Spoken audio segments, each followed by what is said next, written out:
Warning! Kids should not listen to this show. I accidentally listened to this show last week, and it hurt me for life.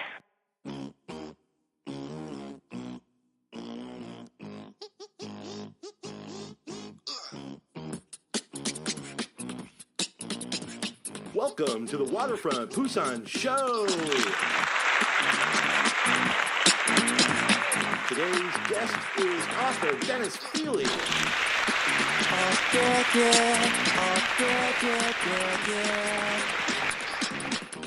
And I'm your host, Gus Swanda. Meh. Now hailing from the oil and pimple popping capital of the world, Lansing, Michigan, Dennis Feeheley. Thanks, Dennis. It's great to be here. Yeah, really, thank you so much for coming on our podcast today. Dennis is here to talk about, well, a lot of things, his whole life. Dennis has, like I said in the introduction, led a very interesting life, and his latest book, Travelin Man, I believe it hit the New York Times bestseller list. No, it was on the Amazon.com. It was number 51 on Amazon.com bestsellers in my category. Oh, wow. Yeah. Which is travel? Yeah, travel in Africa. Okay. Yep. Also, too, the book was selected by President Obama's Advisory Committee on Disabilities to be published as a talking book for the blind. Wow. They contacted me and they published it in the talking book form, and now it's available in state libraries across the U.S. for blind people. Wow, that's really interesting. Yeah, I was kind of honored for that. It's kind of a little bit cruel, too, if you think about it. These are all the places and things you'll never see with your eyes. No. Did you get to narrate it? No, I didn't. Are they still looking for someone? No. They had a professional guy contacted me and about some of the pronunciation and so forth. Oh, okay. Yeah, he did a good job, though. Okay, very good. No, and nobody famous? Not that I know of. I didn't recognize him, so I don't know. Well, if it's someone bad, like narrated by Richard Simmons. Wouldn't quite fly with my book. Yeah, exactly. That's great. So just tell us a little bit about your book. The book is a travel memoir. When I was young, in my younger days, I did a lot of traveling, and this is a long time ago. There was no internet, no cell phones or fax machines. It was a very kind of rugged travel, and the story is a trip I took when I was 19 years old with my brother John. We decided to head for Africa, and we took this journey. We only had $175 each for the trip. And then what year was this? It's a long the wavy lines, time ago. the heart noise. It's back in the early 80s. Oh, early 80s. Yeah, so okay. A long time ago. And we hitchhiked and snuck on trains all the way across Western Europe, and then hitchhiked down through Italy, caught a ship to Sicily. Then we hitchhiked across the coast of Sicily to, I think it was Trapani. And then from there, we snuck on a ship. We were stowaways across the Mediterranean Sea into Tunis, northern Africa. What? And from there, the real adventure started. It was just incredible. Wait a minute. It's like, I had a collapsed lung, and I was seeing like angels. Oh, well, now this really should kick in after that. Holy cow. Okay, so let's like get back. You were in Oxford. What'd you say? The 80s or 70s? 80s. Okay. Early 80s. And you were an exchange student, or? Yeah, I studied on an overseas program at Oxford University with St. Peter's College at Oxford. Okay. I played rugby there for 2 years while I was at Oxford. And yeah, I heard there was you had a nickname, right? Oh, they called me the Yank. Actually, the media did. My teammates did, but a couple times newspapers. Yank, or radio. wasn't it Galloping Yank? Oxford Yank. Oh, the Oxford Yank. Oh, okay. My teammates never did, but a couple news stories had. What did they call you? Was it worse than Yank? It's like limey, right, for a British person? A little bit. They kind of. Oh, is it? We're former colonies of theirs, so they always have a little bit of attitude, like, oh, you're just a Yank. Yeah. Hey, it was 4th of July yesterday. Happy 4th. Yeah, sir. you too. Yeah, too. Suck on that, England. But you enrolled 4 years. It wasn't like a semester, bro. No, I was there for 2 years at Oxford studying in an overseas program, and then also in England I went to an international school called Harlexton University, which is also a great experience. Wow.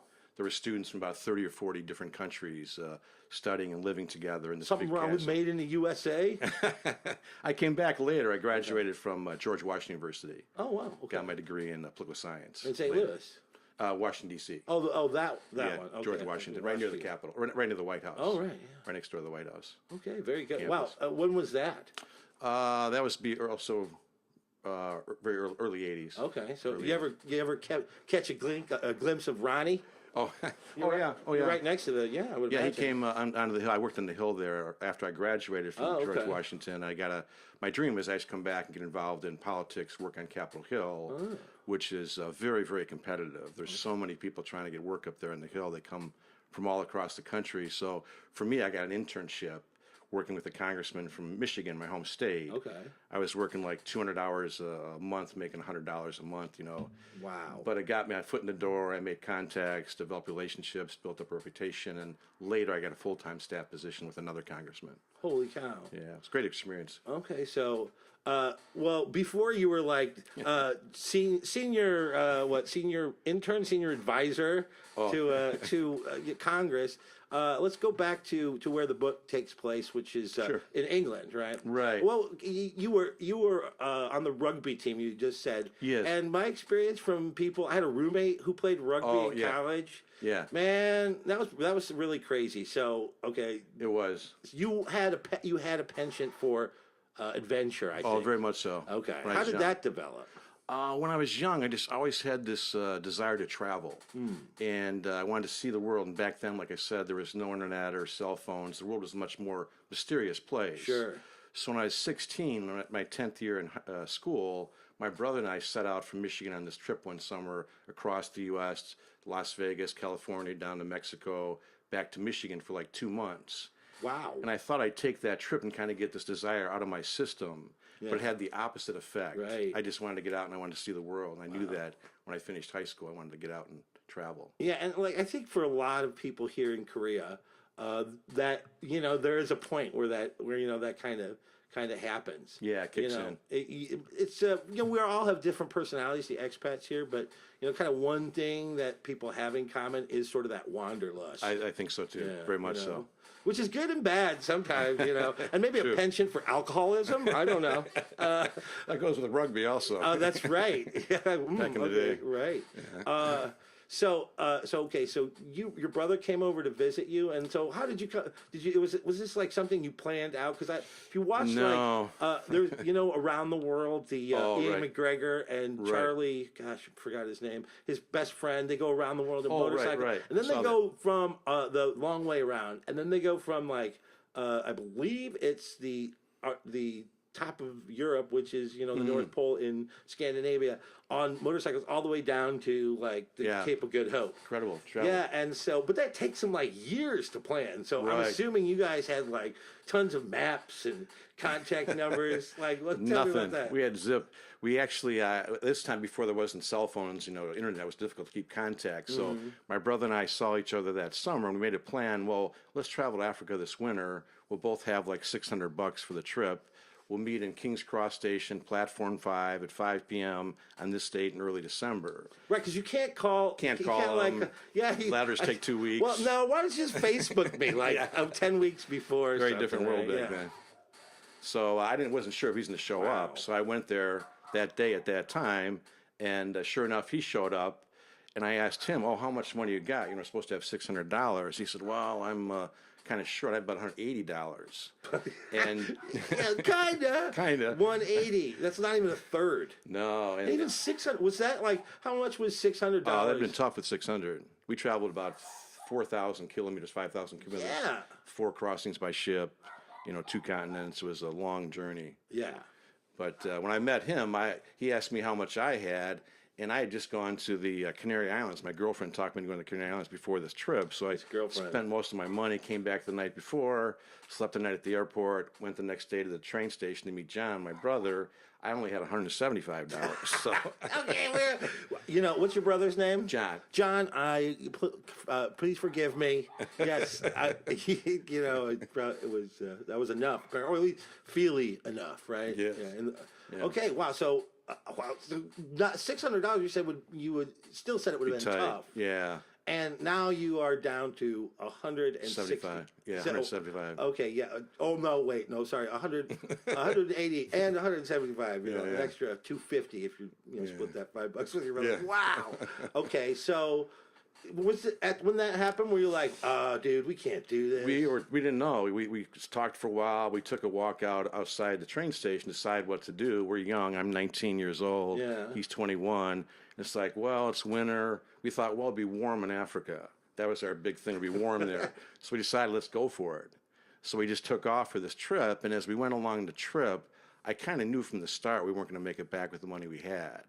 And as we got further into the Sahara Desert and so forth, I knew we weren't going to make it back with the money we had. So it's kind of this desperation to try to get, we had to make mileage every day. What about your brother? Was he like, drunk? He was like European vacation. No, he was a world traveler. My brother, he's been to about 70 countries. Oh, wow. I've been about maybe 50, 55. And I was kind of following in his footsteps. And he took some amazing trips separate from what I did also. So he was a real traveler. Both of us were. We were hardcore travelers. I guess. Okay, but your experience would tell you you don't have enough money. No, and I just in the back of my mind, it's like, well, we'll go for it. So we started hitchhiking across Western Europe, sneaking on trains. We got thrown off sometimes we'd be successful, and we couldn't spend money. So the only thing we bought was bread. You could always buy good bread in the bakeries, and Coca-Cola. There was no bottled water at that time. We didn't trust the water, so we bought Coca-Cola and bread, Coca-Cola and bread. And then the entire trip, this entire adventure was, I think, over 40 days, maybe 40, 45 days. We only paid for sleeping, for lodging 3 times. We slept out in train stations, slept by the side of the road, slept in the desert, slept in a Bedouin Did you ever camp. get rolled? Did anybody rob you? No, we had some dangerous situations though, very dangerous. We got caught by the Sub-Saharan War out in the Sahara, and we got Polisario guerrillas were blocking the only road through the highway. And But I mean, while you're in Europe, sleeping outside, did they did the cops bother you a lot, or is it? a couple times we were asked to move, but they were very polite to us, And same on the trains, like we'd sneak on the train. Sometimes we got caught. And I have a soft spot in my heart for train conductors because they've been so kind to me. They'd they'd catch me on a train. I'd have no ticket. I'd say I just got on the last stop. Maybe I was in the train for 3 hours. I'd say, I just got on the train, the last stop. They'd write a short little fee for me, let me off the train. They're very kind to me, and Well, in their defense, guys, if you're listening and saying, "Well, they were terrible to me," he does still as a grown man has puppy dog eyes, so it might have something to do with that. Wow, okay, so that was very fortunate. You met someone in France, I believe, also that helped you out a lot, gave you maps and things. Yeah, it was actually a family friend. We got to Paris, and they were French couple, very elegant, very nice. They let us stay in their beautiful apartment for 3 days, fed us, never let us spend any money, and then they gave us maps. We didn't even have a single map for the trip. I had no idea about Africa. When we were in Denny's, there was this map of Europe, coloring. Wow. And the maps, though, we used the maps in Europe a little bit. They were lost by the time we got to Italy. We dropped in the snow and the mud, and we never actually used them the rest of the trip. We were just going blind, which I kind of liked. When I was young, I loved that sense of adventure. I usually didn't have a map. I just go out and just see what the day took me and see what's the next, down the road. Your parents are pretty cool with that. I mean, even when I would take a trip to Cambodia just for a week or something, something always been back in my head. Oh my God, if I died here, I didn't tell my mom about it. Yeah, they didn't know. When they read my book, they were shocked. Yeah. They were completely shocked. They knew that my brother and I traveled adventure, with a lot of adventure, but they had no idea our situations. But they were always very supportive. Like when I was 16, not many parents let the kid drive, spend 2 months traveling across the U.S. It was always kind of like, if I wanted to do something, they say, great, work hard, save your money, you plan it and do it. We'll be here if you need us to back you up. It was always up to us to do it, and they were always, back me up if I need any kind of help. Well, yeah, but not when there's not when you're playing where there's no telephone lines. Yeah, they know what country we're in or continent. So when did they find out about this? When the book came out? Yeah, years and years later. My father was just shocked. He said he was thankful he didn't know. He'd have been too worried if he knew what we were doing on our trip. Right, but I mean, not even Rom didn't give you a smack for what are you doing? Are you crazy? He was just shocked. Yeah, he was very shocked. Okay, so where did you leave Europe? Where was that? We traveled through all the way down south to Italy, hitchhiked the whole length of Italy, and then we caught a ship to Sicily. And we had this deadline to get a ship from Trapani, Sicily, to Africa. There's like one ship a week. And like I said, we have a real tight budget. We can't spend time without moving. We got to be moving, making time every day, making distance. Otherwise, we're wasting our money, you know. Right. So we Was just it hard to get rides hitchhiking? you know, in Europe, I've hitchhiked probably about 9 or 10,000 miles. I've traveled maybe 30, 34 countries I've hitchhiked. Yeah. Also back in the States when I was young. And it was, you know, hit and miss. On this trip, one part of the trip in Paris is the worst stretch of hitching I've ever had. Really? We had 25, 26 hours with one ride. Wow. And we're out there in the sun and the rain and the day and the night, and just car after car passing us by, and it led to kind of a funny incident that not at the time, but happened. You can look back and laugh on. Yeah, And you no. know, for a lot of the people listening, you know, you can't. I wouldn't do it even in Europe now. But Nowadays, I'd be I very. would. I hit the last when I was in college. I hit the tail end of American, hitchhiking. Yeah. And I got robbed, and my Oh, did friends you? got robbed Yeah. once, and I didn't do it a whole lot. Yeah. But I was told at the time, and my mom had hitchhiked in Europe a lot, and Oh, so really? it was really safe. Like 20 years before you went there, and so, and even at that time, I heard it was safe. But I would imagine that, like, just all the. I mean, Europe No. is not as crazy. European, there's not as many like murderers or whatever, but there's enough. There is. You know, now the EU. I would not do it nowadays. All the Belgian people like are Right. everywhere now. And I had some scary incidents a few times. Oh yeah. I was always very careful. I'd always follow my gut instinct, you know, because sometimes I'm alone. I'm in the mountains somewhere in Europe, who knows where. Nobody knows where I'm at. Right. Car stops. You have just a split 2 or 3 seconds to make a decision. Get Oh, in the car. American, come in my car. You know, you want some wine? It doesn't taste funny. Oh, drink it up. But also something people might not realize is that, you know, when you're hitchhiking with 2 people, it's a whole lot harder to get a ride True. than with 1 person, because when there's 2 people and there's only 1 driver, Yeah. it's the opposite. They're like, oh, these guys are going to rob me. 2 on or 1. whatever. Yeah. That's very true. Yeah, so- There's a real art to hitchhiking. Yeah. It's kind of like buying real estate. Most important is location, location, location. When you're hitching, you need a long straightaway in front of you so cars can see you very clearly, have a lot of time to react. And you need a long straightaway behind you with a side road that they can easily pull over. If you're in a spot where it's a turn, they can't see you, or there's no space to pull off the road, Right. you'll never get a ride.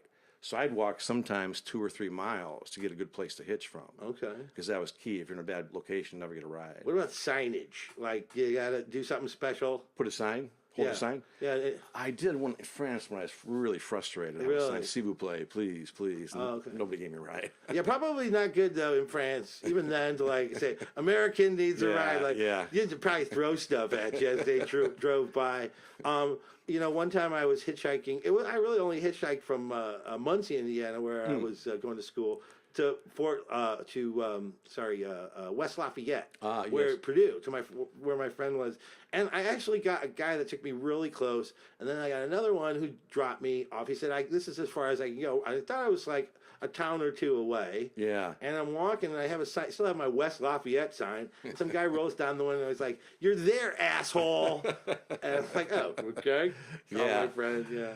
Yeah, you never know where you get a let off. Yeah, yeah. I had a lot of kindness. A lot of people, though, pick me up, and they would be very friendly, take me to a pub, you know, buy me lunch, or take me home sometimes, meet their family. And Probably a lot of characters, too. yeah, a lot of characters, met all kinds of people. Yeah, because who picks up hitchhikers except people are like crazy, you know, like Mad Mike used to always do, just to make things interesting. It always act crazy. So, okay, so your deadline for the ferry is what's Trapani and Sicily. in Sicily? Okay, And so so we you would hit have to take also a ferry to Sicily from. from Italy. Yeah, okay. Yeah, we took from Messina, I think it was the city, from across the ship, very short ship ride to Sicily. Then we hitchhiked the entire coast around Sicily. It was beautiful. We're on this deadline. We had pretty good luck hitchhiking. Yeah. And this one guy, I remember this Sicilian guy, young guy, he was going to see his girlfriend. He's a good-looking guy, had a sports car. We said we're going to Trapani. He said, Trapani? Oh, yeah. We said, when do you need to get there? We said, we need about 2 hours. It's like, no problem. I get you there. And he did. Somebody at first you're probably like some Italian bravado, his girlfriend trying to impress. No problem. You He know. drove like a rocket, got us there in time. Wow. And then the ship, we got to the shipyard. We didn't really know for sure if the ship would be there, you know. We just had this date and this time. and we ended up sneaking onto the ship without a ticket, and then we hid on the ship across the Mediterranean. Wow, how did that? I'm just picturing like, a scene from a movie where you're jumping off as it's like. Oh, how did you sneak on the ship? it was just we didn't really plan it. We got there. The ship was just pulling out. There's all these people with buying lots of goods. They had big sacks and bags, and we're taking it back to Africa to Tunisia. A big group of people. We had to go get our passport stamped. This guy stamped our passport. We had no ticket, so we walked down to the shipyard without a ticket, just kind of looking around. I looked at my brother John. He looked at me. It's like, okay, let's try. Well, so, yeah. Didn't plan it. Yeah. So we went with a group of people, a large group of people. Whoops, they were having an argument with the custom official there, the boat official. Oh. It got him preoccupied. So we kind of walked around him with this other group of people that had already been checked their tickets. And we just walked across the plank, and there was an official there waiting on the ship. We just walked right past him. And then later on the ship, we're on the ship, the ship's pulling out. I'm really leery about somebody asking us for a ticket. We're trying to kind of keep in the corners, no eye contact. The official we saw back in the shipyard who knew we didn't have a ticket. He saw me in the ticket area. He saw me later getting in the port before we got on the ship. I know he knew I didn't have a ship or a ticket. On the ship, about an hour later, I'm walking on the ship, and by chance, I look and I make eye contact. I didn't want to see him. He looks at me, and I could see this little glimmer of recognition. Like, what did I do something with my face, And he kept walking right past me. And I've always believed to this day he knew I snuck on that ship and let me slide. Wow. He didn't stop me. He didn't say anything. I don't know for sure, though. So, ferry officials and train porters. Conductors, yeah. Okay, so where does this ferry from Sicily take you? It's actually a ship. It took us into, it's about like 15 hours, 20 hours ship ride. It took us into Tunis, in Tunisia. And that got us into Africa, and that was a whole new world once we got into Tunisia and Algeria. It was just no foreigners, completely isolated. They had at this time there's no TV there, no. Okay, like there was actually a point in like the 70s where Tunisia was. That's where they filmed like Star Wars and a bunch of movies. Desert area. Yeah. Life of Brian, but it's not like a very heavily traveled destination. No, not at all. Yeah. There's nowhere to go and also we crossed from Tunisia into Algeria, which nobody does, even the Tunisians. Everybody was shocked. We talked to, we're going to Algeria. No, you can't do that. No, nobody does that. Nobody crosses, that way across the Sahara. Algerians don't even go to Algeria. And we had a tough time at the border, I'll tell you. Wow. We got blocked the first time. Well, we had to, when we get to the border is, I heard, one of the most desolate borders in the world. And I believe it. It's just out in the middle of the desert. We had to hire this guy with a Jeep in a little town. He was called Farina near the border. He drives us through the rocky desert to the border point. There's this little flick of a town, few little buildings, and then the border post. So he drops us off. He leaves to go back to the nearest town, which is a couple hours away. There's nobody there. All there is one building, this old border post building is Tunisia. Then the highway just continues, this little strip of pavement, to another building about maybe a half a mile away. That's Algeria.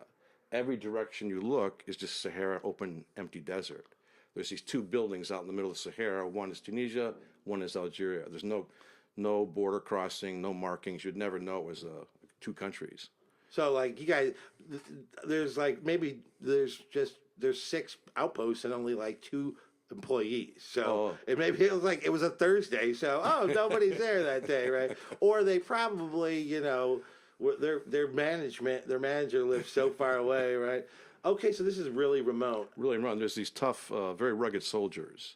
We walked up to get into the Tunisian building to exit Tunisia. So we have our passport, we got our backpack. We've been traveling hard and fast for a long time. And I got a little bit of a beard. We're dirty, worn out. We come into the border. We walk into the border post, and there's like 5 or 6 soldiers. They got these dirty, sweaty uniforms. They got rifles, well armed, and they look at us walk into the room, and they're just shocked, and they're not friendly. It's a very hostile, very tense environment. So we walk across the room, and the guy in charge, right away, we know he's the man in charge, walks behind this counter, takes in this air of authority. The other soldiers surround us, kind of behind us, watching, and then a couple guys by the door. They probably have nobody cross that border maybe once a month or a couple times a month. People come through, especially 2 Americans, is unheard of. So it was really tense at the border, and we had to show our papers and everything, and finally, after about 2 hours, they stamped our passport to let us exit Tunisia. So like, okay, we're out of Tunisia. Oh my God. Now we got to walk this strip. Balls, dude. Balls. It gets worse though. Was that no time? See, because you lost like 3/4 of us at the Algerians. I mean, you lost half of us. When you ran out of money, pretty much in Sicily, right? But you lost like another quarter, maybe. I mean, I don't know. Our listeners I think are crazier than most. At any point were you like, yeah, dude, let's just turn around. Well, the thing is, we reached a point we couldn't turn around because we knew going back was farther than going forward. And our money was getting tighter and tighter and tighter. We reached a point of no return. We knew if we turned around, we wouldn't make it out of Africa probably. Did you have a return trip then at some point? Oh, no. I just had, we were traveling overland, We had 4 ship crossings, 1,000. We hitchhiked actually about 1,600 kilometers across the Sahara. I don't know anybody hitchhiked across the Sahara. So what did you think what's going to happen when you got there? You still had to go all the way back. We had no plan. We were just, heading forward. And we were determined, young, fearless, and kind of stupid. Yeah. And, like just the exact right amount probably of each. Yeah, exactly. Turns out. Exactly. So, anyways, we exit Tunisia. We walk about half a mile, this one little paved road. There's no markings, no signs, to the next building, which is Algeria. And all it is desert. All around is empty desert.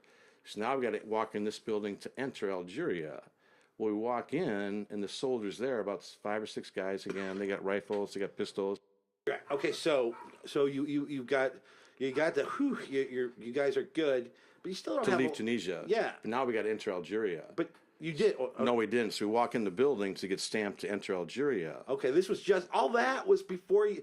That was just Tunisia. the dirty looks you got in the waiting room, pretty much. Oh yeah, it's just one big room. There's a couple side rooms. It's dusty. There's a lot of desert sand around. Yeah. These guys got beards. They've been sitting out there at this post for I don't know how long. Never see anybody. And these 2 Americans show up.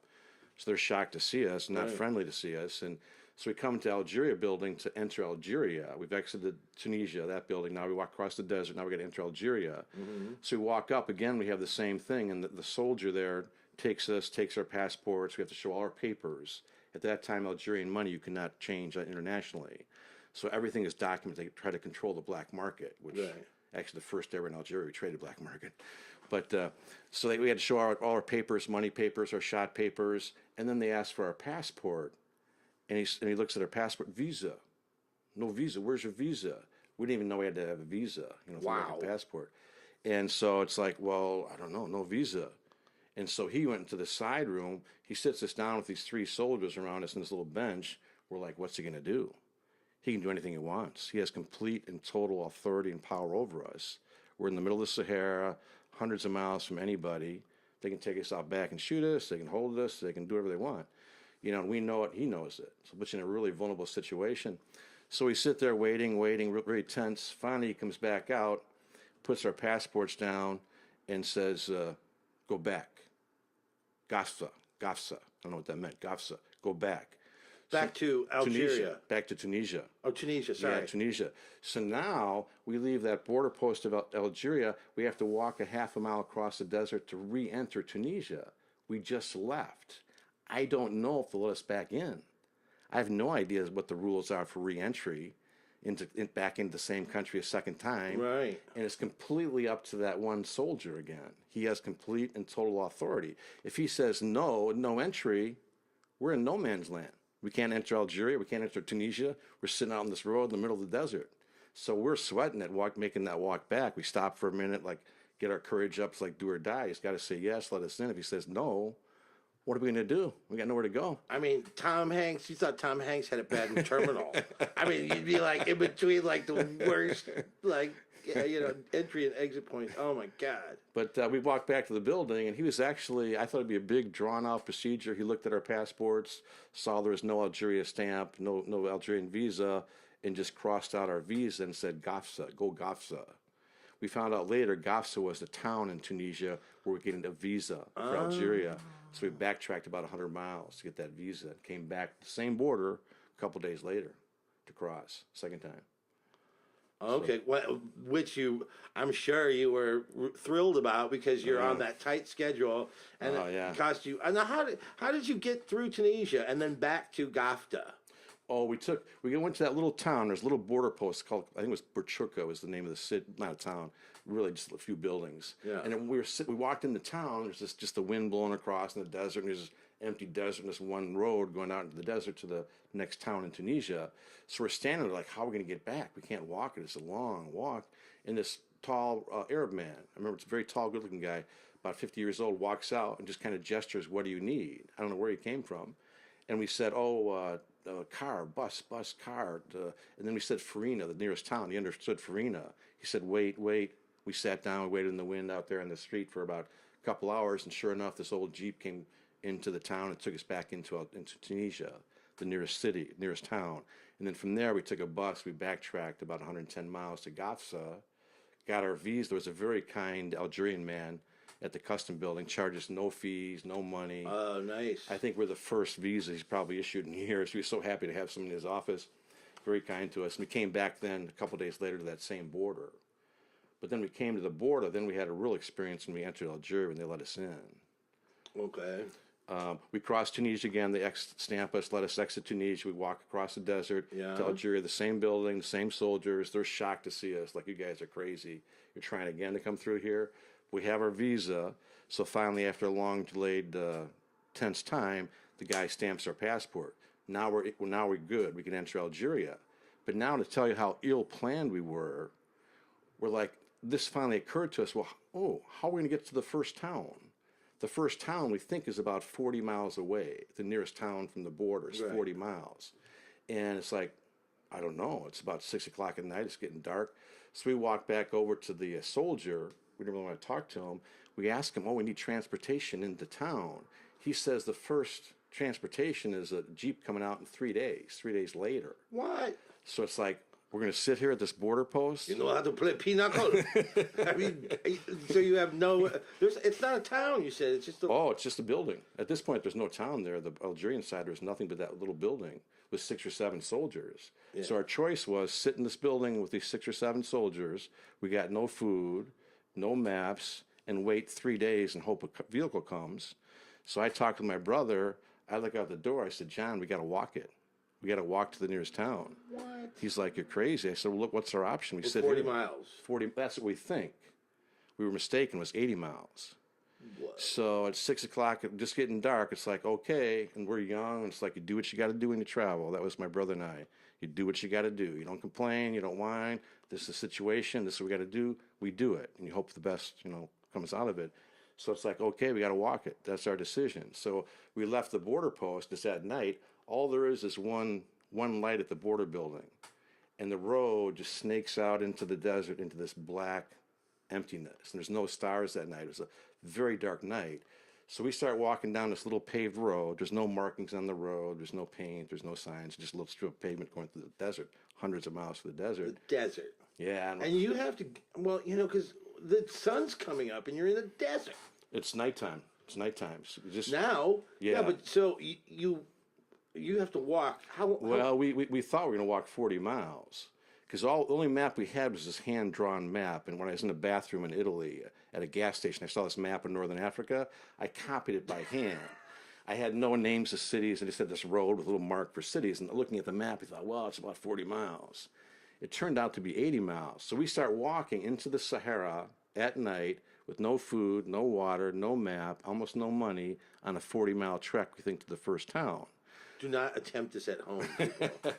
Wow. Yeah, I would not do it again, but do what you got to do. So how long? I mean, okay, sun comes up. No, we walked for 6 or 7 hours into the darkness, pitch black.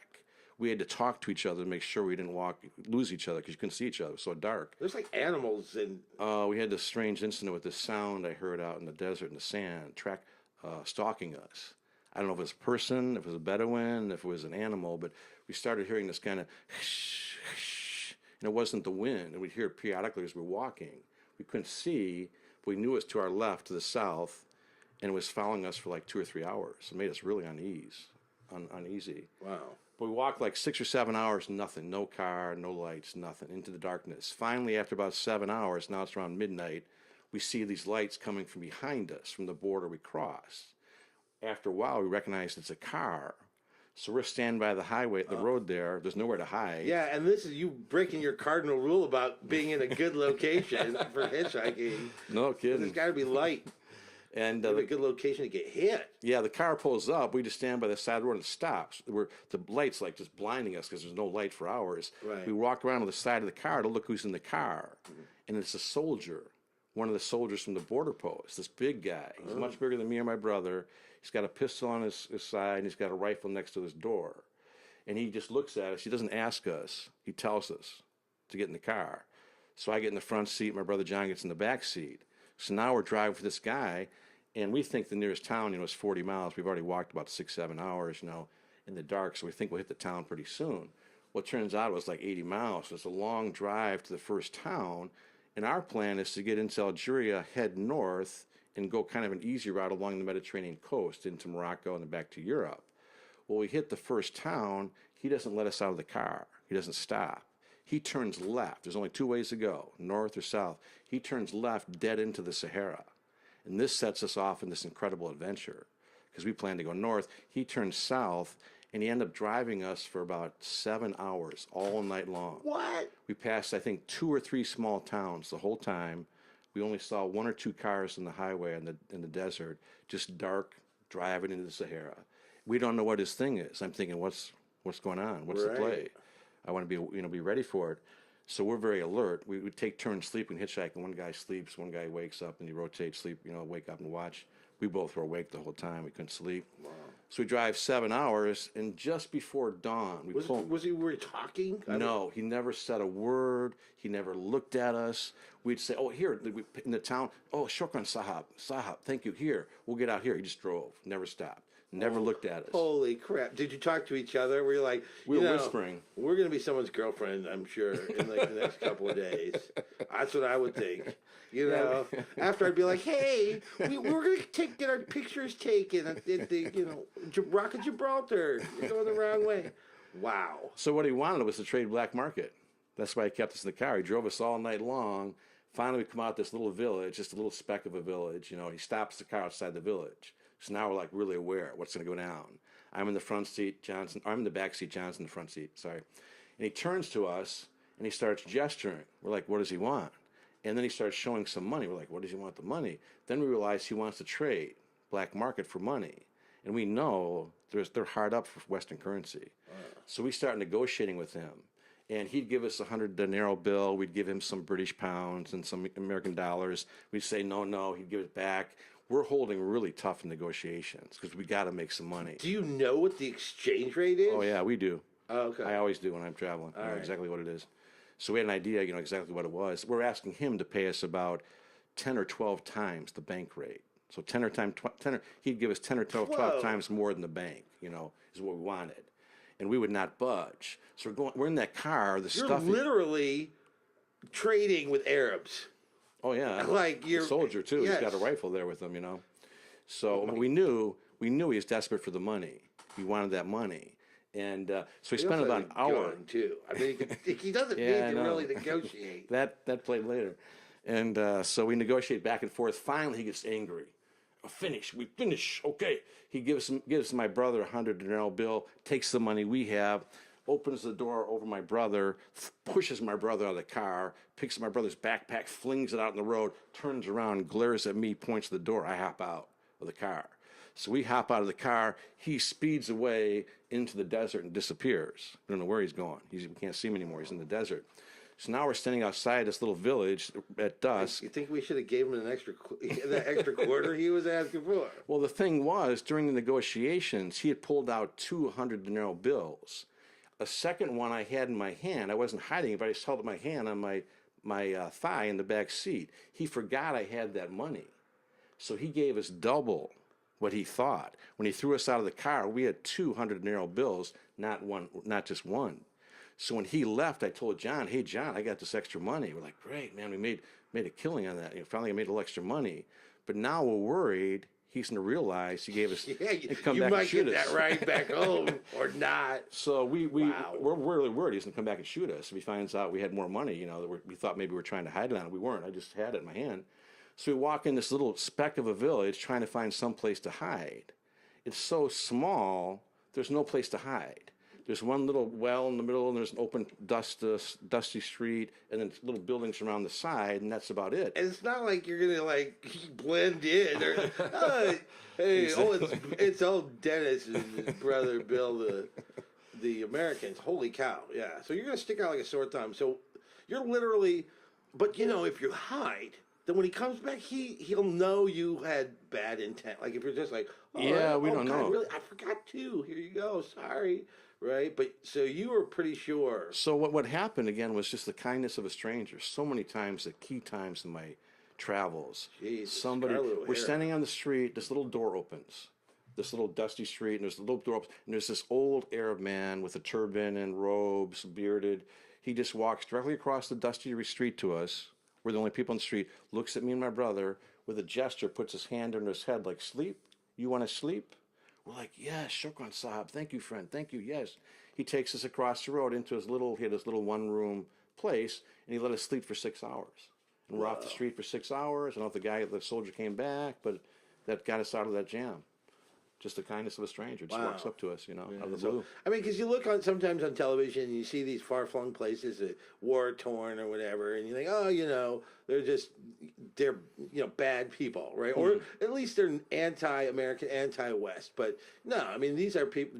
There's normal people. They just don't get the press. And actually, when I was in Tunisia and Algeria, it's traditional Muslim, very traditional Muslim. Where I was in the Sahara, I mean, I never spoke to a woman. Only one time. In 3 or 4 weeks in the Sahara, I said hello, just one word, hello. And that was to the mother of Muhammad, a guy I became good friends with in his home. Wow. The privacy of his home. The only other time I ever made eye contact with a woman was a big problem. We're on a bus traveling in Tunisia, and it's John and my brother. It's always Arab men. We never saw women. Women are always covered up. They're always in the shadows. We never spoke to them.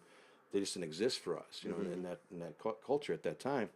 So we're on the bus with about 15 Arab men, and this older man and one woman walks on the bus, and they sit right in the aisle across from us, and the woman has a veil across her face, but it's a very bumpy ride, and her veil drops, and she's a very pretty young girl, and just a natural reaction, I look at her, I smile, and I wave. Oh, no. As soon as I did that, every male on the bus looks at the woman and looks at me.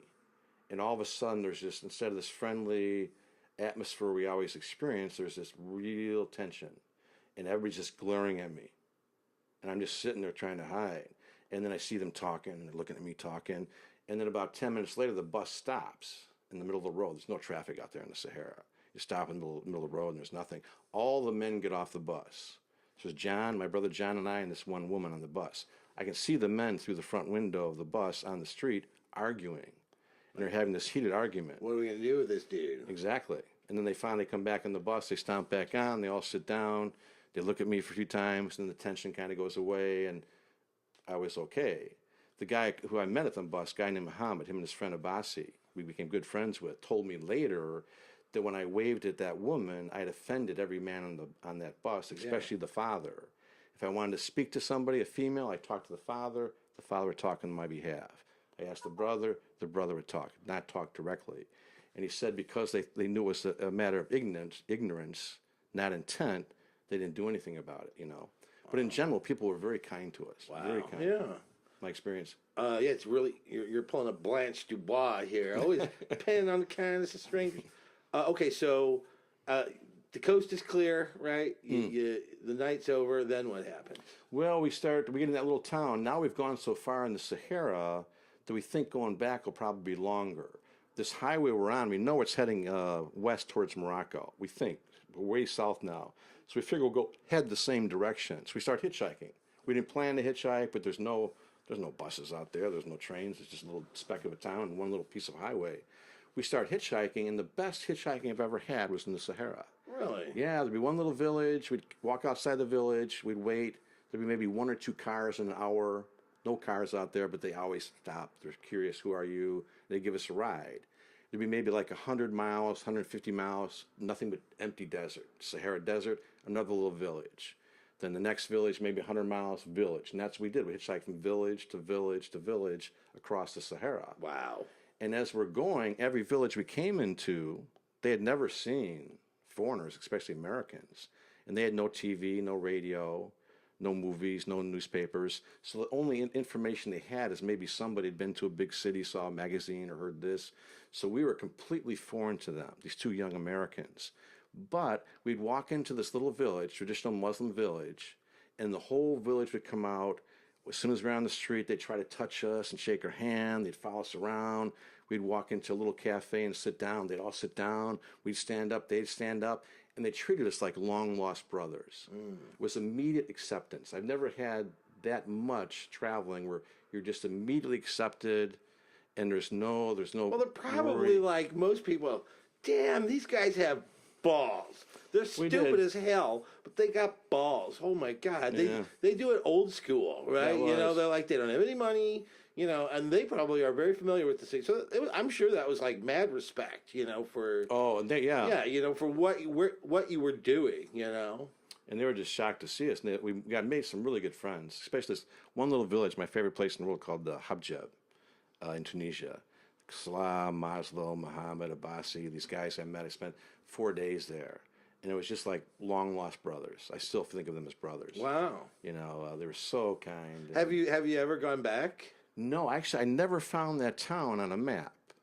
I know the name, but I could not find a map with that town. Finally, a few years ago, I found a map that had, I never knew where the town was. When I was traveling blind. Yeah. So I never really knew exactly where I was. I just knew I was in the Sahara and I had an idea. But it wasn't until years later when I wrote the book that actually I knew where I went. I never knew it when I was traveling.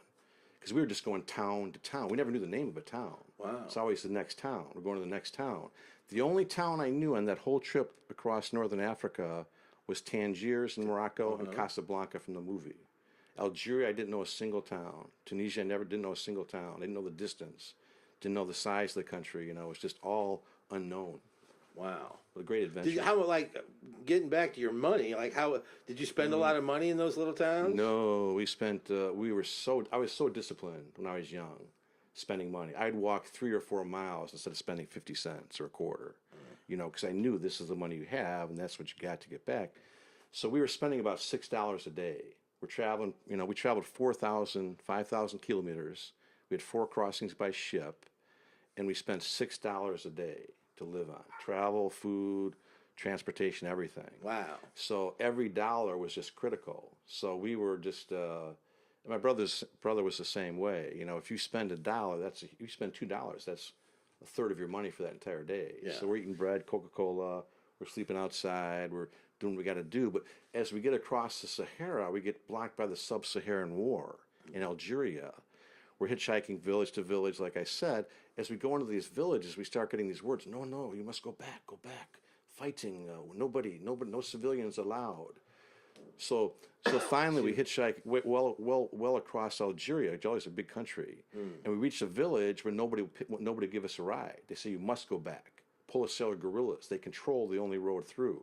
Only soldiers or supplies are allowed into that area. So we're stuck out there in that town. It's like, we can't get back. We can't go back. We know we can't make it back with the money we have. We've got to keep going forward. If we turn around, there's no way we're going to make it anywhere near back. So we're desperate. Understand? Yeah, but I'm just like... So we walk back into the little village. It's like, no, fighting, bang, bang, die. I mean, like... Oh man! So then our plan then is, well, we'll bribe somebody. We'll bribe a smuggler or a hustler or somebody that's bringing supplies to the soldiers. So we walk back in this little village. Nobody give us a ride out of the village. On the street again, we're surrounded by people. People stared at me everywhere I was. People wanted to, like I said, want to touch me, want to shake my hand. But it's all friendly, usually friendly. Right. So that happens in Korea too, especially when you have hair. Nothing. Little kids are like rubbing your arms. Nothing like Africa. Completely different experience. Yeah. I had that here though too. Yeah, but it's just 100 times extreme. Yeah. But anyways, we walk back in the village. We ask a couple Arab men. We get across them. We need to get transportation. We'll pay money for somebody. So these 2 men, older men with robes and turbans, are very kind of nervous. They say, follow them. We don't trust them, but we got to do what we got to do. So we walk through the market, little streets of this little town, and we go to this little stand where there's this one guy sitting, and the owner is serving him tea. And it's an isolated little area. These 2 men walk up. The guy sitting down, I call him Scarface in my book, because he has this beard and he has this evil scar down the side of his neck and his throat. And he's just a tough-looking guy. hooded eyes, and he got the turban across his face. And he looks at John and I just with these flat eyes. And the two men walk up to him and start talking to him in Arabic. And I can see they're nervous. The two men are nervous. Then the two men walk back to us and say, okay, introduction. They leave. So John and I are in this little area, isolated area. Scarface. With Scarface. So I always sit with something my back to the wall. I make sure I have a clear view of the entire area. I always know exactly where my exit points are. I can go back this way. There's a way out here. Anytime I'm traveling, you're always that hyper alert. It's just natural. Right. So I sit a good spot to sit. I got a safe spot to sit, and we start talking to Scarface. And he knows we want to get transportation past the soldiers. So we talk about that. We're not speaking English. It's all written, in signs and so forth. A little French. I knew just a little French, which he knew. And we finally agreed, yes, he can take us through the soldiers, get us smuggle us past the soldiers. Wow. Now it comes down to the money, the tough part. So now we start negotiating with him for the money. And like I said, we got no money. So we got to negotiate really well. So we're back. With Arabs. Yeah. I really, okay, just want to reiterate, the toughest negotiators in the world. He this was 19-year-old Yank. Tough. So we negotiated back and forth. Finally, we agree on $15 to take us, which at that time was a lot of money, and for us, and especially American dollars. So for the negotiation, we give 15. So I write on the paper 1-5 on a piece of paper. I show him the paper 1-5. Yes, you agree? He says yes. Then in the palm of my hand, I write 1-5 with a dollar sign on my hand, and I make him shake my hand to have proof, because people always agree to something later, they charge you more. Right. So I have him shake hands, like, okay, now we're good, we'll go with you. We don't trust this guy. So we walk to his bus through this little dusty town. He has a second guy that's driving with him, and it's this big old truck. And they got this big tarp in the back of the truck that's tied down by these ropes. And they put us in the back of the cab of the truck. We're sitting up high behind the two drivers, the Scarface and his buddy, his partner, to head into the Policella guerrilla checkpoint through the desert. So we leave this little town. John and I are really tense because we don't trust these guys who might sell us out to the soldiers, And it's a rough ride. The road gets really rough now after we leave that town, and it's bumpy, and we're traveling for a few hours and out in the Sahara. And then finally, Scarface pulls off the road, suddenly behind this little desert hill, stops the truck, pushes John out of the truck, takes us to the back of the truck, undoes the rope, pulls the tarp up, and I can see military clothing and boots for soldiers. He pushes John and I up onto the truck and hides us under the clothes. And it's just baking hot back there, sweating. And I can hear him tie the tarp. So now we're in the back of the truck under these military clothes, under the tarp, and he's driving towards the checkpoint. So now it's do or die time. We're just sweating it in there. We drive, I don't know how, maybe a couple hours, I don't know. The truck stops. So I'm in the back of the truck. All I can do is listen. I hear these footsteps coming to the truck. I hear the doors open. I hear Scarface and his buddy get out of the truck. I hear the footsteps and voices come around to the back of the truck. They're talking. It's a language you don't understand. I'm just worried they're going to pull up the tarp and point a gun at us. But they go back, the door closes, the truck starts up, they drive another couple hours, the truck stops, and Scarface and his buddy pulls the tarp up, and we got past the checkpoint. They got us through. And then he rips us off. Later, he ripped us off. He got us through the checkpoint with the soldiers, like he told us. We get to the next town, and he ripped us off. Yeah, well, consider it a tip. I mean, okay, yeah.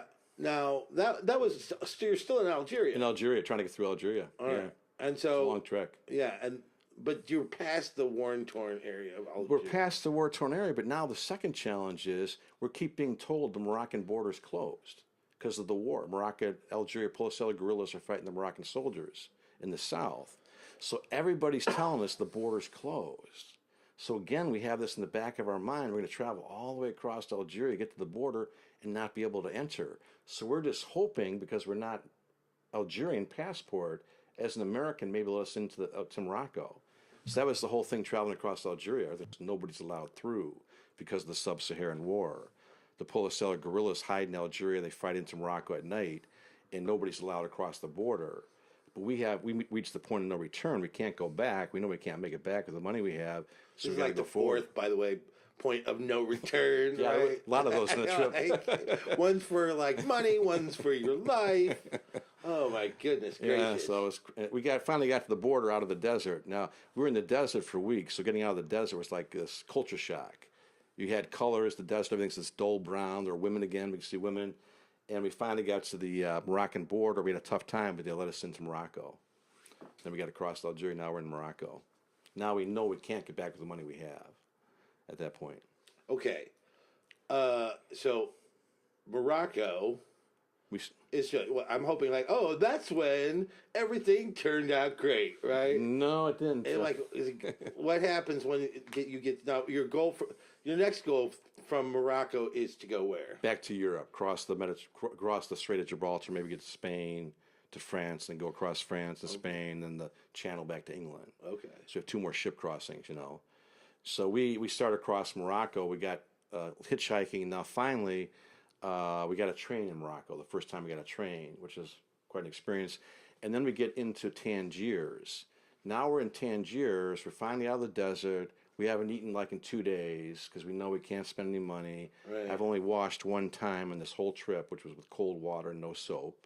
I never washed. There was never any Start chances. busking. Sweet home Alabama. So we get on the streets of Tangiers. And it's at night, about 11 o'clock at night. So now it's like we can't get back. We tried the whole day to find some kind of ship. If we could work on a ship, we get a cheap flight. We don't have enough money even for 1 ticket, let alone 2 tickets for a ship, for a flight, for anything. So we got to get some money. So we're on the streets at night about 11 o'clock. My brother and John and I. It's like, what do we do? Well, let's try to sell something, some of our clothes or something for money. All I got is a bunch of smelly underwear and dirty socks, but maybe we have something they'll want. Hey, there's some Japanese businessmen that would pay a top dollar for that. You never know. Wow.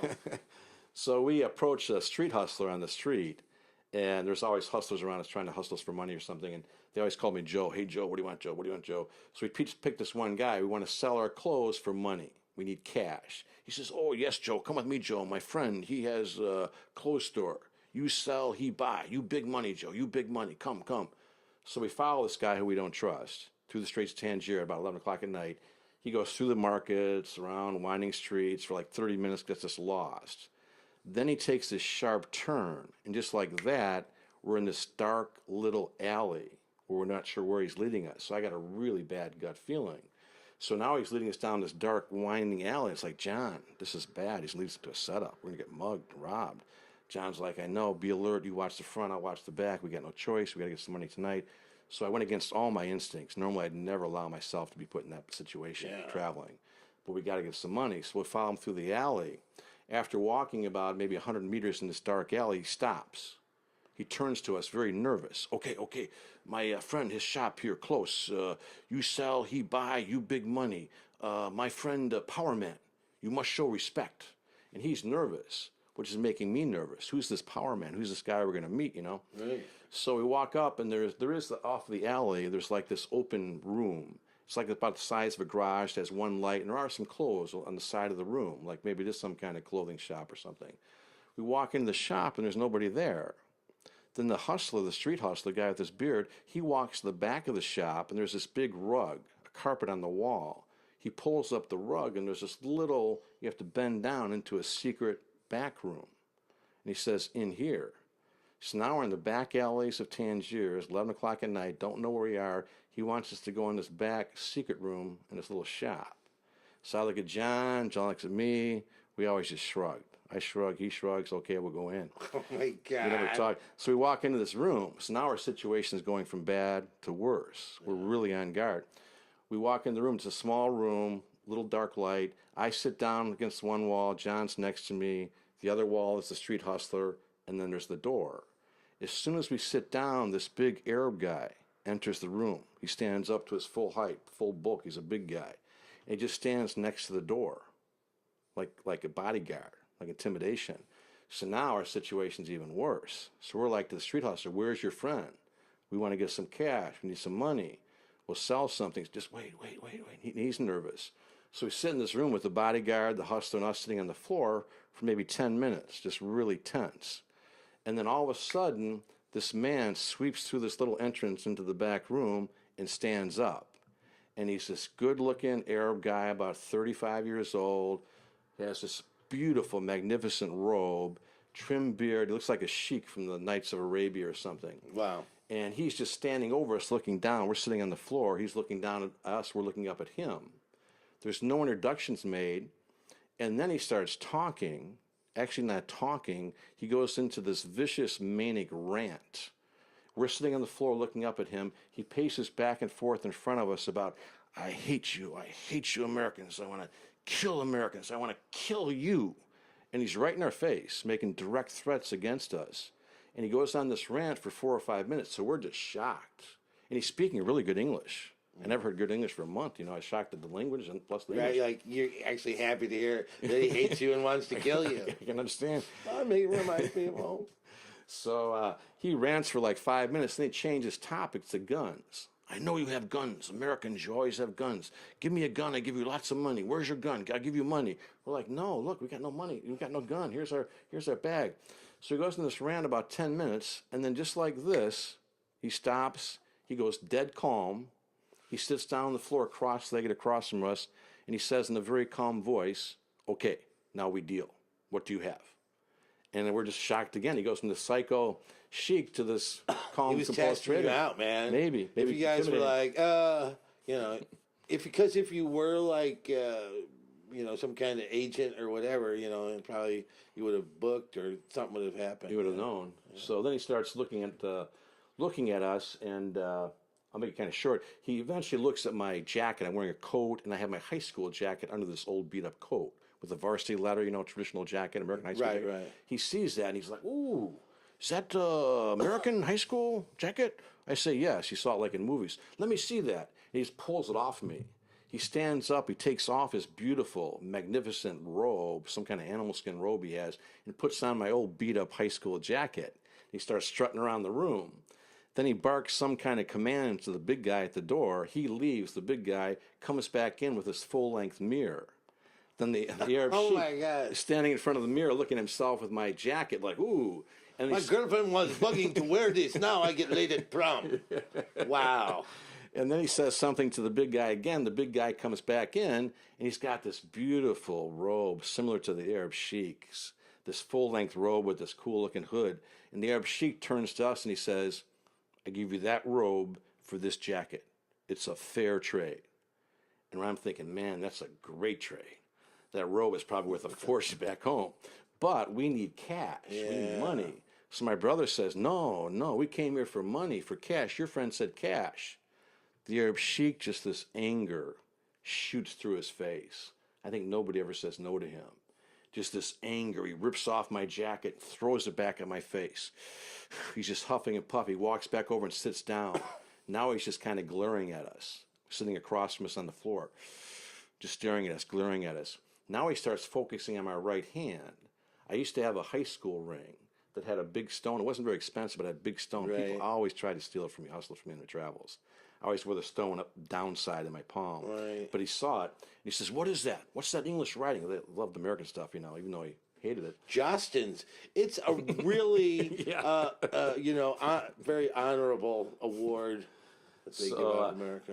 So he starts trying to pull the ring off of my finger, but I won't give it up. My coat, my jacket, I would have given up, but I won't. It's special. So even in my desperate situation, I won't give it up. I say, no, this is special. So he starts pulling my finger. We got this tug of war going back and forth for my ring. I say, no, special, no. Finally he says, okay, I give you good money for that ring. I say, no money, no trade, special. And I close my fist. Won't let him take it. So he just, bolt of anger. He stands up. He walks like 4 or 5 steps away from us towards the big guy, huffing and puffy, and then he goes dead calm. He turns around, he walks right back over to John and I. We're sitting on the floor, he's standing above us. He leans in right close at our face with his finger, and he hisses some kind of threat in Arabic. I don't know what he said, but it just sent a shiver down my spine.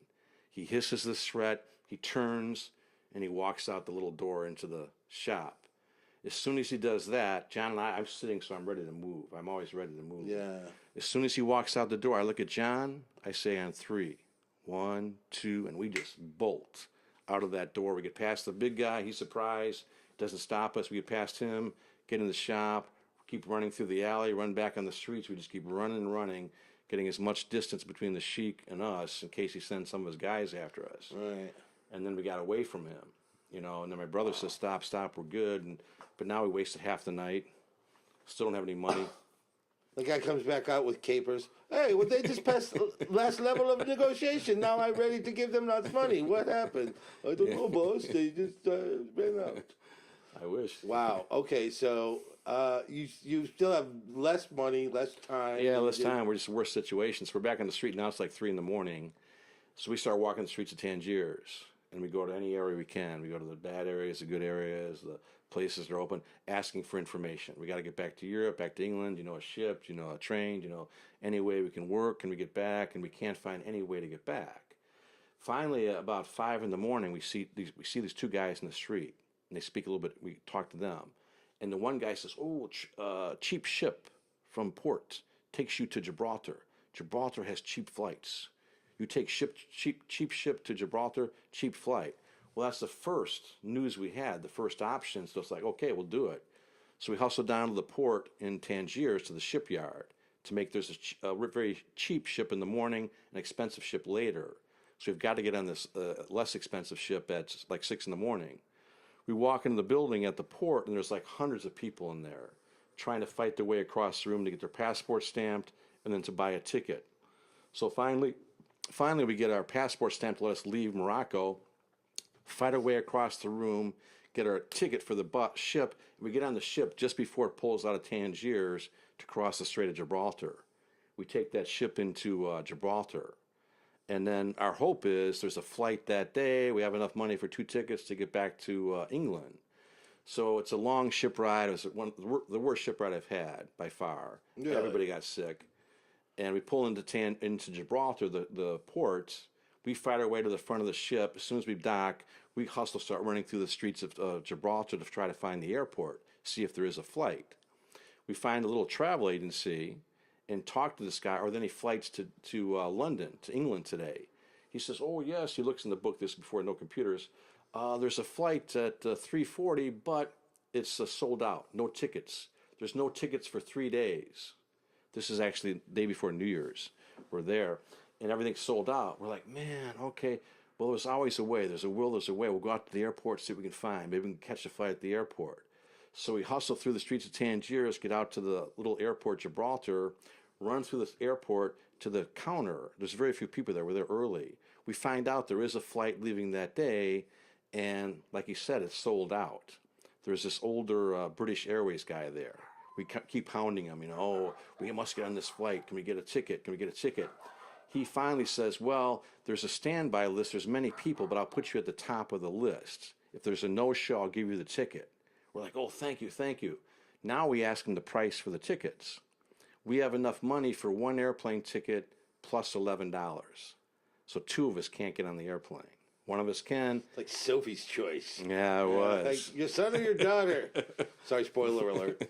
Wow. So now we got to get the money for the ticket. The flight leaves in a couple hours. We're on this deadline to get enough money. It never was like, okay, no, you take it. No, you take it. Or, well, you take it. Okay.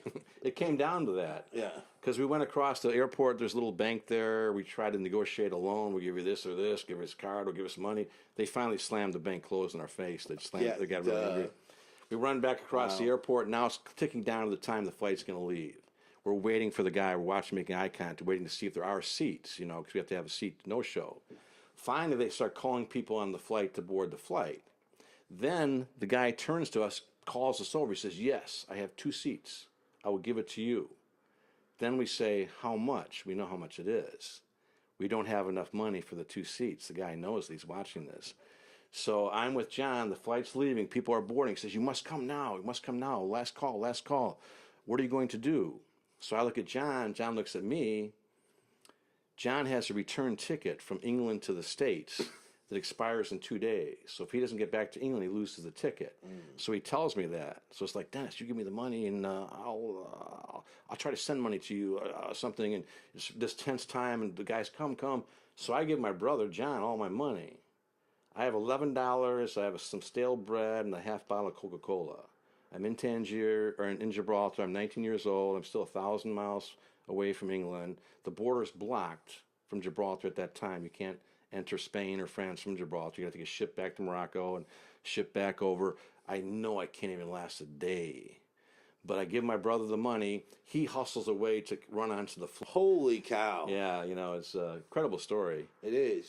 Now, is this story? Is it like it's 100? Everything is 100% true. There's no absolutely. because see, like I write stories about myself. It's a true story, but I embellish with like no. No, I mean actually, I don't think I actually tell the really how tense or how things were. Yeah. When I think about the actual time, there's some things I left out that I didn't put in that were like right. Oh, dude, let me just tell you guys. Trust me. Yeah. I mean, as great as a story that was. I mean, I read the book, and one of the early incarnations of the book. Yeah. But it's so much. There's so much. He's leaving out. So yeah, I edited about 200 pages out actually. No, I mean like from the story that you just told. Yeah. Oh yeah. Yeah. So there's. I mean, there's a lot going on there. Yeah.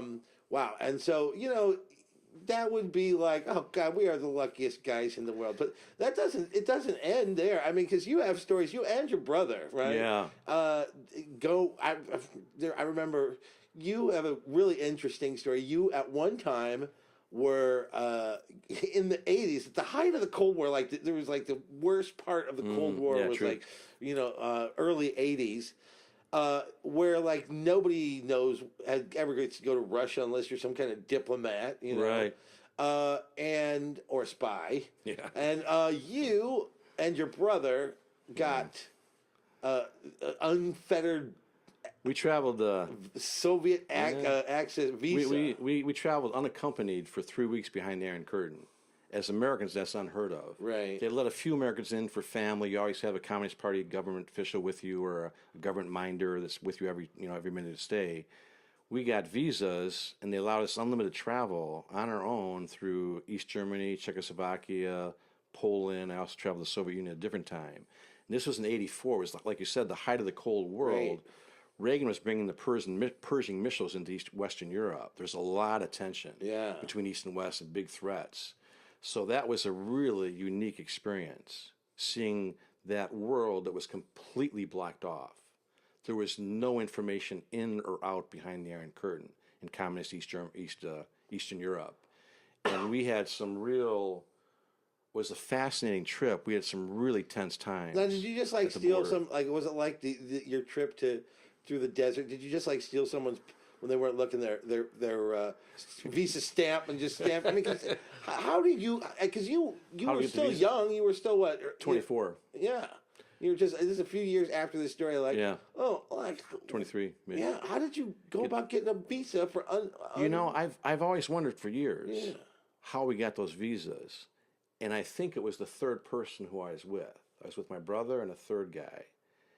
I don't want to talk about it, but I think it was, I found out much later more about him. I think it might have been because of him.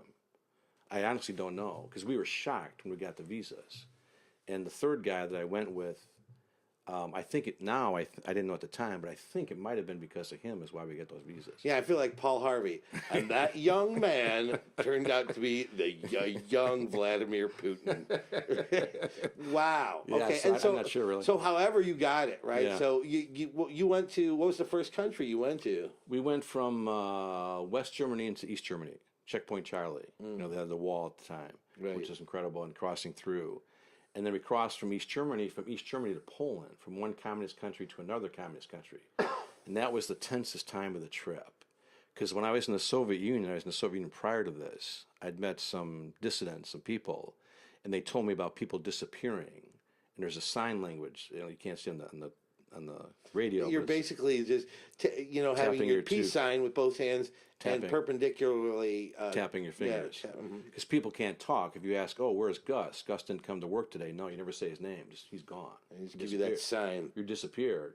Don't ask. So I heard a lot of stories about that. Which actually happened to me a lot in college, but people were like, "Oh yeah, Bender." That meant Bender in college, right? Okay. Oh yeah, he'll be down for a few days. Okay. So when we crossed from East Germany, you come up to the border, and there's these big watchtowers and spotlights, and they got the machine gun nests, and the machine guns are tracking your cars. You're pulling up to the border to exit East Germany.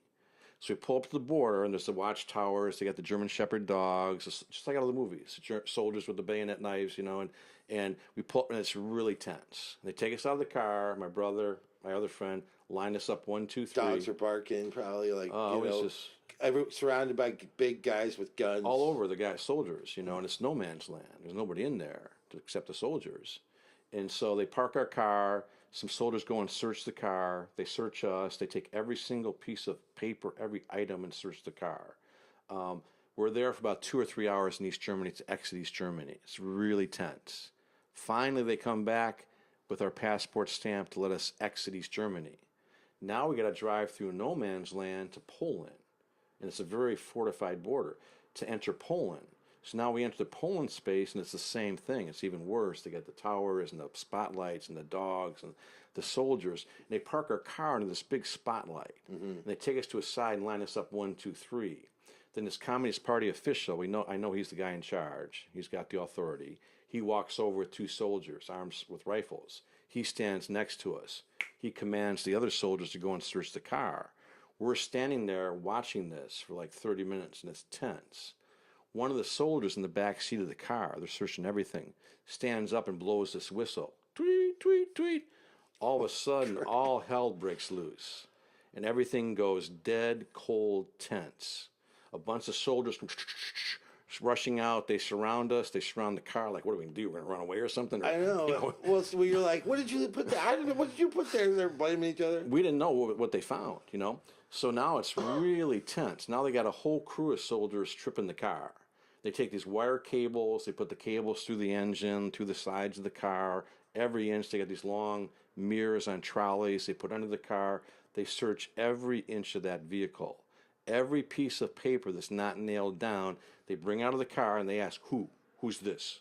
It might be a receipt from like a coffee shop. It could be anything. They line it on the floor in front of us. Our backpacks, our clothes, all our papers on the ground. So we're there for about 2 hours with the search going on. Then the Communist Party official points to me, just by chance, come. He takes me away from John and my buddy. Now I'm really nervous. Now I'm separated. Right. Now I might disappear. And with a soldier, and they walk across this compound, this area with the lights and the soldiers, to this little dark room, and they search me, do a complete search of me, bring me back, do the same thing to John, same thing to my friend. They put us back in the line. We're waiting. We don't know what the problem is. What did they find? Right. Why are things so tense? Then they put us in the car, and they park the car under this big light, and they have 3 soldiers standing around the car, just standing there watching us.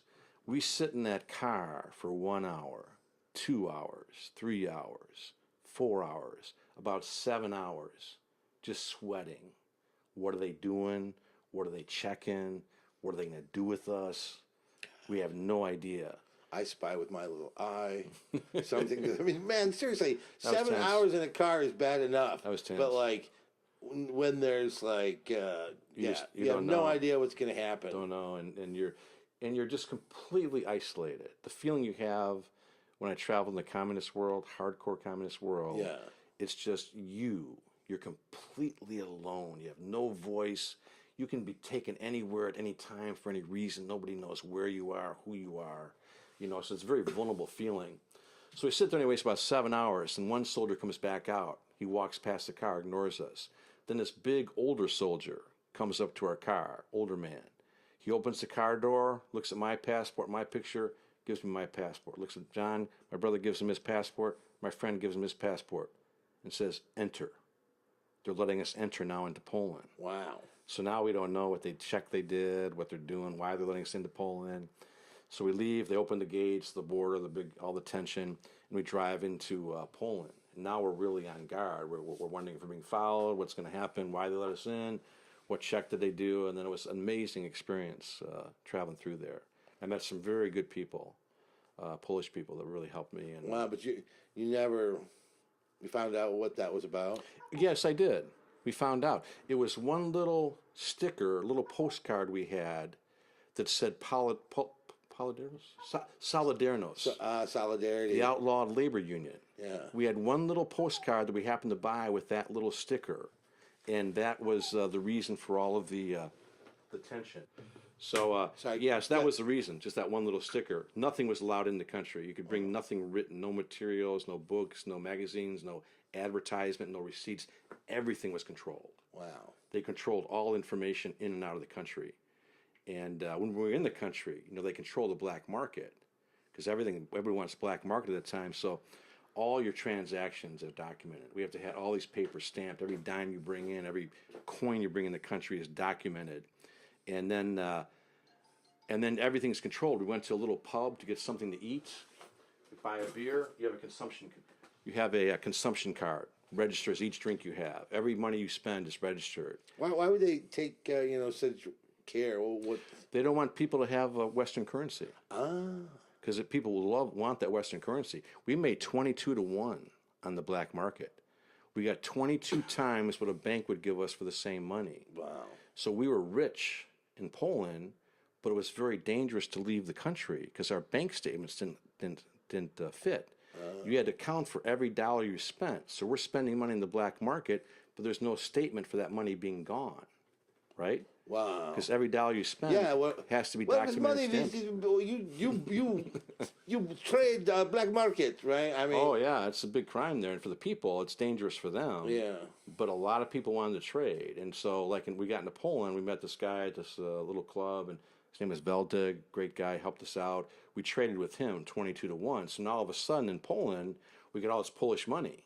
We must spend in the country because it's worthless once you leave. Right. I always keep a little money for bribes. I have to bribe, But when in the country, we're going to the best restaurants, getting 4-course meals. I bought a bunch of beautiful marble chess sets, some paintings, some artwork. But the whole time, we're worried about leaving. When we leave the country, our papers are not going to match. How are we going to get out of the country? And plus, we have all the stuff we bought we can't account for. How do we buy the stuff without showing the money being spent? We were on a game show. I'll tell you real quick how we got out. We crossed in the borders late at night. We're up in the mountains to exit Poland. And we know our papers don't match. So we did a real calculation of exactly how much money each of us had, our statements. Between the three of us, we have enough money to show. If I take all three money, I have enough money to show, match my papers. Right. So we go to the border. I'll go first. I'll have the money. I'll show it. When he gives it back, I hand exactly a certain amount of money to my brother under the table. He shows the same money to the custom official. The official gives it back to John. Under the table, he gives the same money to Ed, our buddy. That's our plan. So, my God. So we get to the border. It's again very tense. You got the spotlights and the dogs and so forth. And this Communist Party official comes out. He takes us into this back room and sits us down. And at first he says, papers, show me your papers. So we show him our papers. Then he asks for our money. I give him all my money, exactly what we calculated. He looks at it, stamps it, documents it, pushes it back to me. I take it under the table and I give exactly the money to John like we planned. So far, so good. John takes the same money, puts it on the table. The official looks at it, he stamps it, checks everything, documents, pushes the money back to John. John then tries to give it to Ed. The official, the custom guy, sees it, grabs John's hand. What's this? What you doing? Now we know we're caught. Then he looks at us. He just sits back. He says, what do you have to declare? We're like, nothing. We can't because we can't show the money being spent. Nothing. What do you have to, he asks us 3 times. What do you have to declare? We say nothing. Then he looks at me. I'm gay. Holy crap. I'll declare anything. Anything you want. Except what I bought. So he takes me back out to the car under the spotlight with a soldier. And he goes through the front seats in search of this light and this flashlight looking, everything's okay. Then he opens the trunk. And we got the trunk loaded with chess sets and artwork. We try to hide it, He pulls women inside. It was loaded up. So he points, what's this? I'm like, gift, Polish friend, gift, not buy, gift. And another thing over here, what's this chess set? Gift. Now he knows he has us nailed for black market as well. So he takes us back in. This time he takes us into a back private room, closes the door without the soldiers. Yeah. Now we're with him in this back room, this little table, me, John, and Ed across the table from him. He's just sitting back in the table with his arms crossed, looking at us. Yeah. Like a cop, like he knows he got us, like he has complete and total power over us. And it's like you can hear like a pin drop. Exactly. It's like a broken pipe. Exactly. And he knows it, we know it. So he's sitting there looking at us for like 3 or 4 minutes with this tension, just watching us. Then he starts looking around. He looks at my buddy Ed, Ed was very wealthy. He had these two gold cross pens. They're worth about $120 each, probably worth a fortune in Poland. The official sees these pens. He casually pulls out this paper, puts it on his desk. Then he casually reaches over across the table to Ed's pocket and takes out one of the pens, writes something on the paper, and puts it in his pocket. And then he looks over at Ed, looks at us like, okay.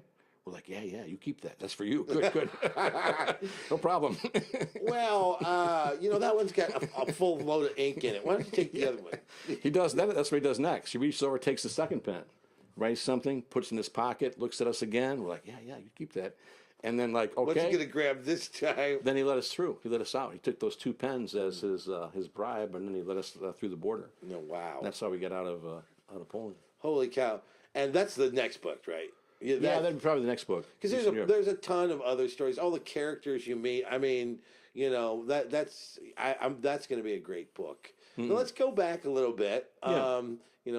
Play some wavy lines and play some old timey music. Sure. All right. So you grew up in Lansing, Michigan. Well, I grew up actually around the Detroit area, Birmingham and Ferndale. Later, I moved to Lansing. Okay. Yeah, but in Michigan. Yep. Okay. So how old were you when you moved to Lansing? Well, that was actually after high school. After I'd been traveling, came back like in my late 20s or whatever. Okay. When I grew up, it was mostly in Birmingham in Michigan. And you don't come from meek stock either. Your dad was in the FBI, correct? Yeah, he was a special agent for many years, did counterintelligence, and he was also down south implementing the Civil Rights Act in Little Rock and Hattiesburg, Mississippi. He had a lot of stories working infiltrating the KKK and a lot of counter-espionage with the Soviets. Yeah. He had a very fascinating life, my father. You told me. Very successful. Yeah, you told me some crazy stories about. Wait, he was in the FBI from in the 50s or 40s? Yeah, 50s. Be like most of the 50s through part of the 60s. Wow. Yeah, so it was height of the Cold War, and he did a lot of surveillance. He told me open surveillance, closed surveillance, and the stories he had in New York with the Soviets, and just very, very interesting that time. You told me he had a lot of inside information too. So. Yeah, he had. He's not giving away state secrets. Yeah, or anything, exactly. But stuff like, wow, I didn't know that. Yeah. You were telling me the stories about Gus Hall, the American. Communist guy. Party. Yeah, I'm like, wow, I had no idea. Yeah, I mean, it's declassified now. Nobody. Yeah. Wow. Okay, so. You're growing up in Lansing, and you played basketball, if I'm not mistaken, in the same city, Lansing, as Magic Johnson. Well, we were in Birmingham. Magic was in Lansing. He was from Lansing Everett High School. In the state finals my senior year, our team played his team. Wow. And they beat us in overtime. In overtime? Yeah, I think he scored 39 points, but he took 39 shots. And I tried to think at the end of that's not bad. We had our great player on our team was a guy named Kevin Smith. Smitty is a pretty good friend of mine. Him and Magic were the two best players in the States at the time. Magic became a huge superstar. Smitty went to UAD, played for what's his name?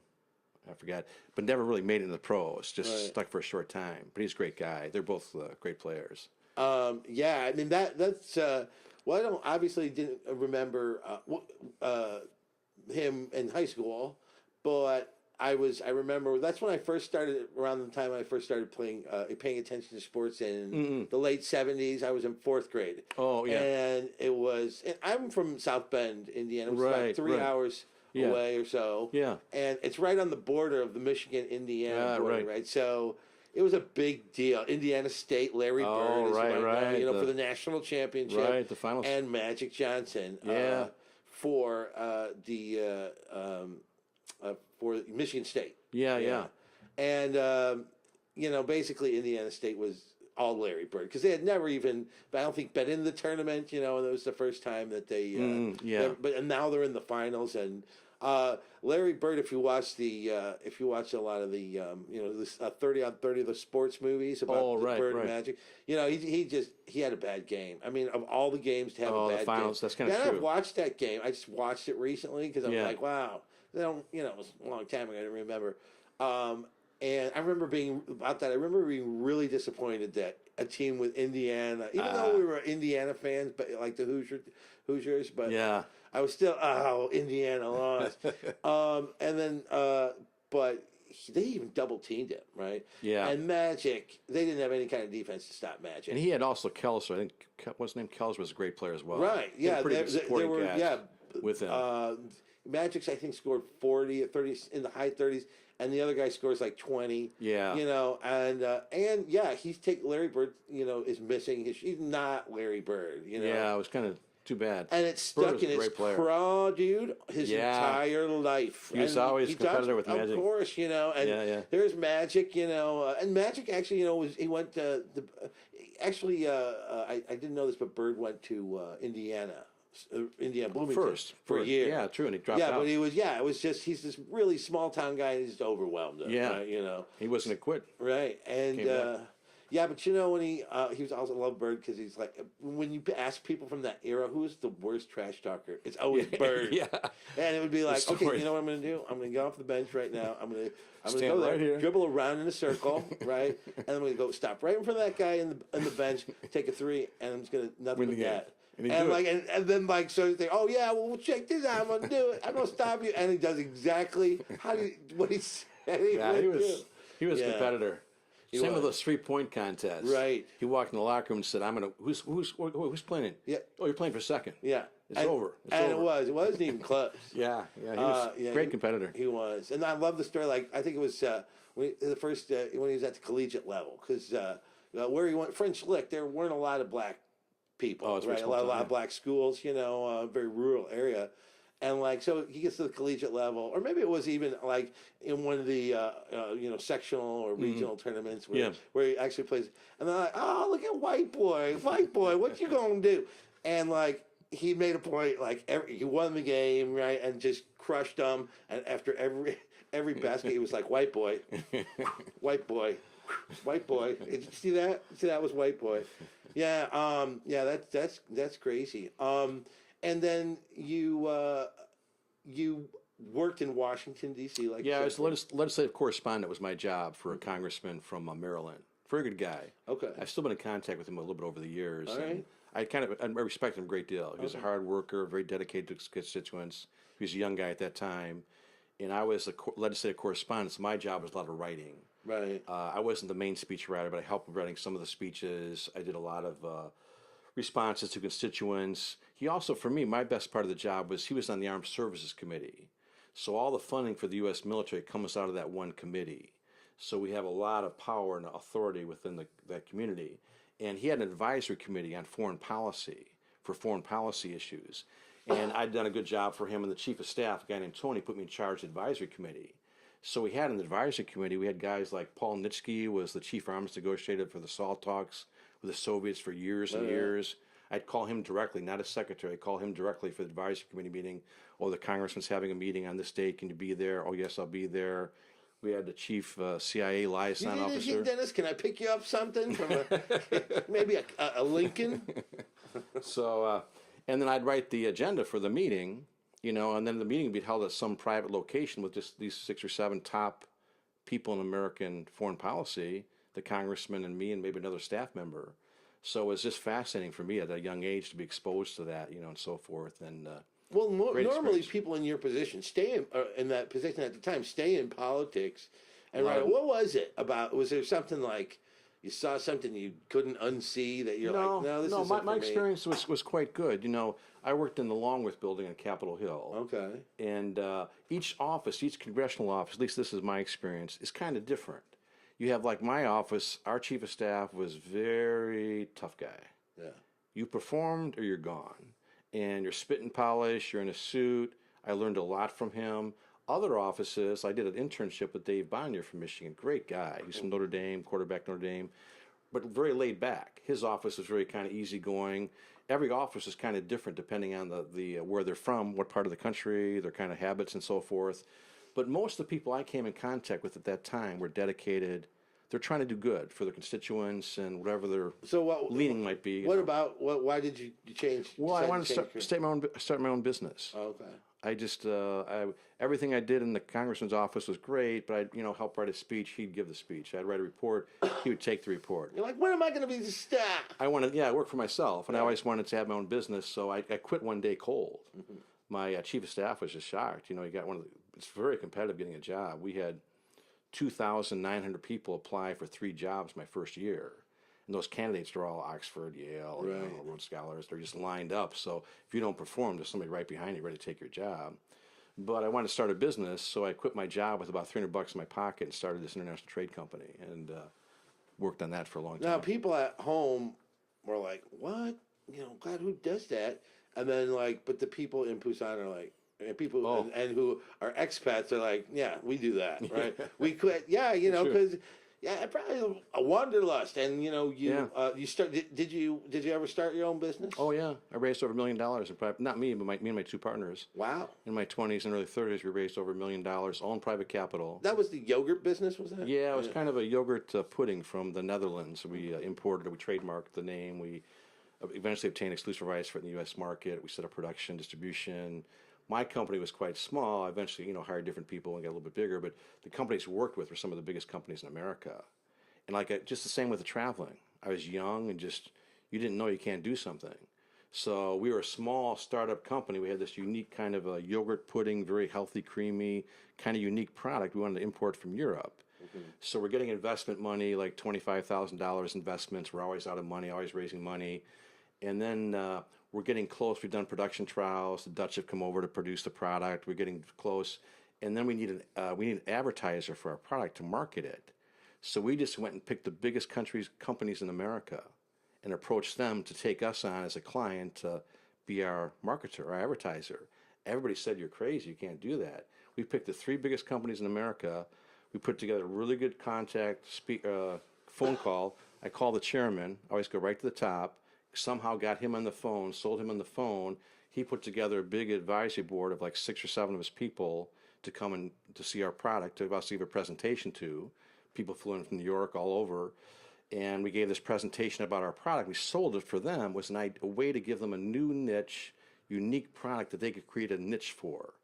And they were very interested. They did a lot of billings with GM. They did all of GM's corporate account. And they took us on. They signed us as a client. We're like the 21st client they had in 25 years. Well, that's about the same time, maybe a little bit late after.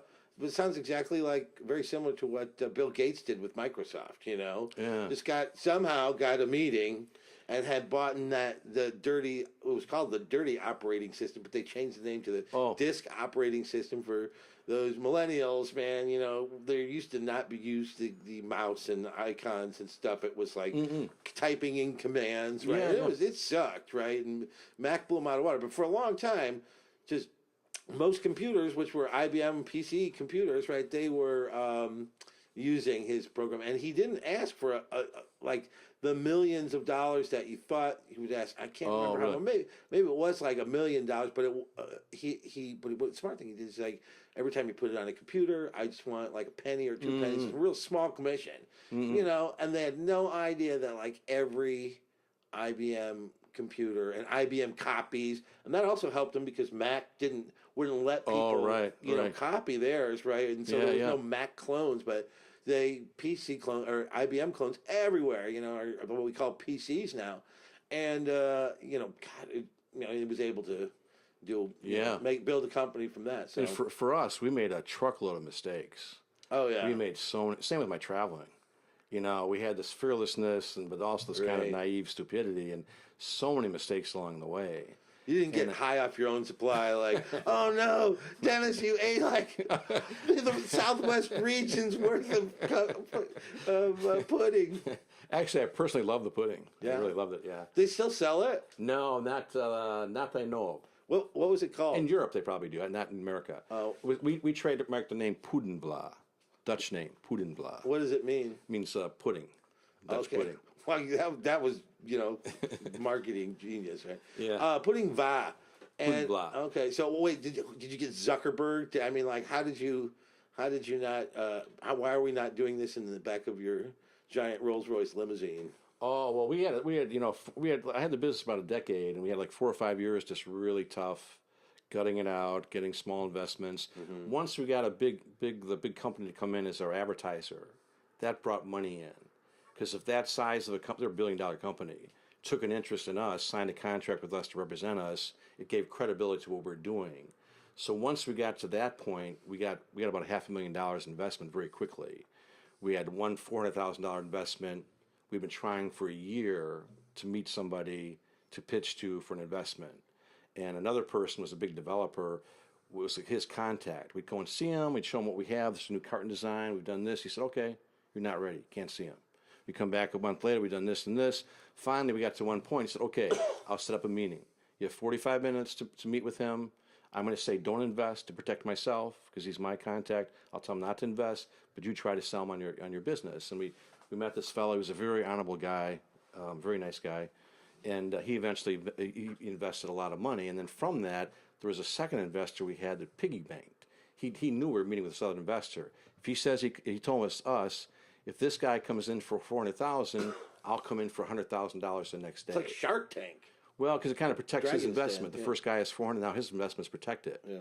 So he came in, so all of a sudden we had a lot of money. We had all the money we needed to start actually operating our business, and following through with it. So, but it was a great learning experience, like I said, I made a lot of mistakes. I wish I knew. Did you end up selling your share of the business? My brother sold some of his.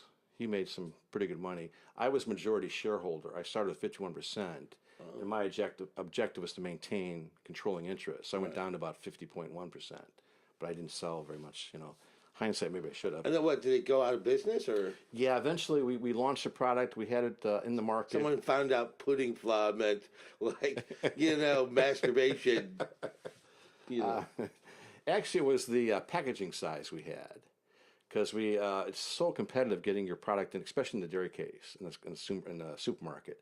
That dairy space doesn't expand when a new product comes in. You got to kick somebody else out, and you got to keep your shelf space. And you're fighting every week, inch by inch, to keep those facings in your shelf space. Yeah. And if you don't sell, you're out. You're in. You got one shot. You're in. So anyways, we fought our way, got into we got good distribution throughout parts of the Midwest, some major chains. It was very tough. We're selling our product like in a quart container. You pour it. It's got this smooth, unique texture that kind of sets up. You can eat it by itself like pudding. You can pour it over cake as a topping. You can mix it with over ice cream. It's really, really delicious and also very healthy. Kind of what sold people on. It's very unique. So what we had in this quart container, and it was just Americans didn't understand you pour something and eat it with a spoon. They think you pour something, you drink it. So it's very expensive for us. We had TV ads and promotional activities. Teaching people how to... Yeah, how to use the products. We'd have to do a lot of demos. In-store demos were very effective because people saw it, they tried, oh, okay, now I understand, it's delicious. They saw it on the counter in the dairy case, what is this? You pour it and you eat it? You drink it? So anyways, we were in the marketplace for a long time. Our distributor actually brought Yoplait yogurt to the U.S., the president of the company, a long time ago. He kind of identified with us. We're bringing this new product in. We're young guys, hustling and so forth. He was a real mentor for me, a real good guy. He was very wealthy, successful at this time. He retained distribution rights for Yoplait in about a 5-state area, became a millionaire doing that. So he became our distributor for our product. And anyways, he told us after being on the market, you guys are maintaining your shelf space. Only 1 out of 20 companies, I think it was, keep their product in the shelf space. But it's just too expensive. You got to do so much in-store demoing to keep the products moving and selling. So he told us we were being monitored too by some big companies. Our objective was to sell a big buyout. Right.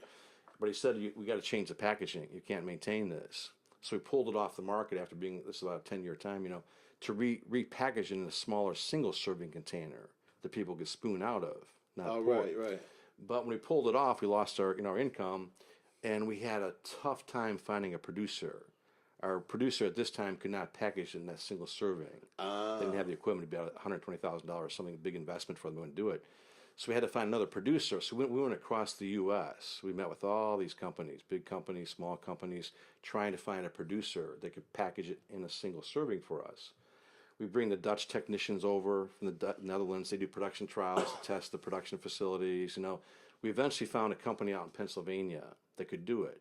And we had a whole series of production trials, negotiations. Finally, we found out they could produce it to our specifications, but they were launching another very, I won't say the name, but a very big product line. Their equipment's all tied up for like 2 years, so we couldn't do it. So at that time...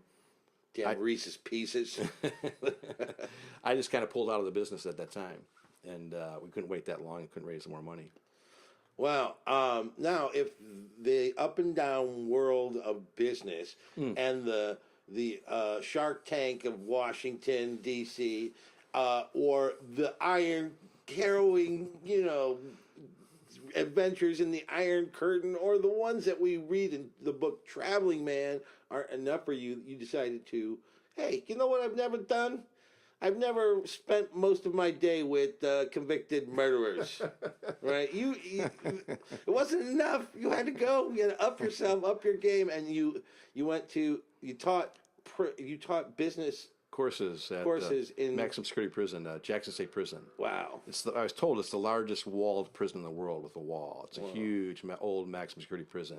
They shut it down, I think, recently, but it was just kind of a lark. I had my business. I didn't really need the job. I was contacted about teaching this class. The guy that taught before didn't make it. They don't last. He had to leave. So I thought he got killed. Well, I don't know actually. So they needed somebody very quickly. I was contacted to teach this class. So I said, okay, I'll do it. I did it just to test myself. When I was young, I used to always test myself. I do something. It doesn't matter if I was doing push-ups. I could do 25. Okay, I do 30. If I'm walking somewhere. So I figured, well, I'll test myself, see if I can do this. It'll be a learning experience. I'll do it for maybe a year or so at night. So I signed up for it. So I remember my first day. I got my suit on, my little briefcase, and going to Jackson Prison. And you walk in, they got the big iron gate, open up the gate. You walk into no man's land. They shut the gate behind you. Then they go through the metal detector. They check your briefcase. Then they open the second gate to walk into the prison area. It's my first time there. There's this long hallway, maybe about 100 meters long. There's a few prisoners that are cleaning. Some of the guys doing work, in the prison. Sweeping and stuff. I walk with one guard down this long hallway. I'm kind of nervous my first day. It's a big prison. It's maximum security. It's a lot of lifers and so forth. And then he opens up this big gate that goes into this huge courtyard, like you see in the movies, like Shawshank Redemption or something. Huge courtyard, and there's hundreds of prisoners just mingling and walking around out there. So he opens this gate. I step out. He steps back in, and he points across the cell yard, that building, central cell block, that's where you teach, there. And he slams the gate. I'm standing out in the middle of the courtyard with my little briefcase. Are you fast, boy? You better get to running. So I walk across this courtyard with all these prisoners, shoulder by shoulder, No Shawshank going on like, hey, baby. No, I never did that, but I go to the back cell block, and there's this female guard. And she's really nervous, which is making me nervous. She's like, yes, your classroom's on the 3rd floor. Walk up that stairway. And she opens slams the gate. I'm in this back cell block. And I think there will be guards with me. I thought there'd be a guard walking me in. There'd be a guard in my classroom. There'd be a guard. So I walk up the stairway, which I found out later is one of the most dangerous places in the prison. My students told me this, because it's a little winding wood staircase, 3 floors. You're shoulder to shoulder with dozens of guys. You can't move. They come up behind you and they do the shanking along the neck, slight slit your neck. So anyways, I walk up this little narrow stairway to the 3rd floor, and there's no guard there. And I walk to the end of the corridor, and there's a couple prisoners, trustees, who have responsibility. They say, yeah, here's your class list, that room over there. I'm like, well, where's the guard? The 1st floor. There's not even a guard on the floor, so now I'm really nervous, going in this classroom. I walk in this classroom, it's about 30 guys, a lot of big guys, tough guys, some smaller guys. And I got my little suit on, my briefcase, I walk in there. They always told me if I go to prison, just pick the biggest guy and punch him. You take a beating, but the guy told me actually that hired me. He said they'll probably test you. He said the guy that came before you didn't last. He said when you're tested, you can't back down. You can't show fear and you can't back down, but you can't show disrespect or aggression. You have to maintain always strong, neutral position. Just always strength, but not aggressive. That's the same thing when I traveled. I always did that. I maintained just a strong, neutral image, And so I started teaching my first class. It's about 20 minutes into it. I'm starting to get a little bit comfortable, And then this one big guy, this big dude, he just stands up from his chair, and he walks across the classroom, and he makes a point of bumping my shoulder, and he walks out the room. And I'm just kind of stunned. What was that? What happened? And thankfully, he was gone for a couple minutes, so I kind of regained my composure. I knew this is kind of crunch time. Either if I back down or don't do something, I'm not going to be respected. I won't last here. Right. So as soon as he walked back into the room, I just walked right up to the door and faced him. He's much taller than I was, so I was looking up at him. I just said, in a strong voice, but not threatening, I said, don't ever leave my classroom again. If you want to leave my classroom, you show respect and ask me, no problem. but if you leave my classroom again and don't ask, you never come back in. He just looked at me, kind of shrugged and said, I gotcha, and walked back in. I never had a problem with him.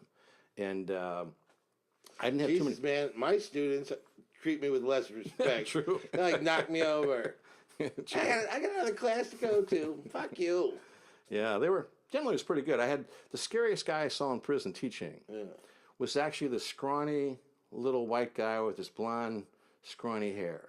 And I taught there for a couple of years. My father finally asked me to leave because there's this big thing happened that became public, and my father asked me, "You gotta stop, Dennis."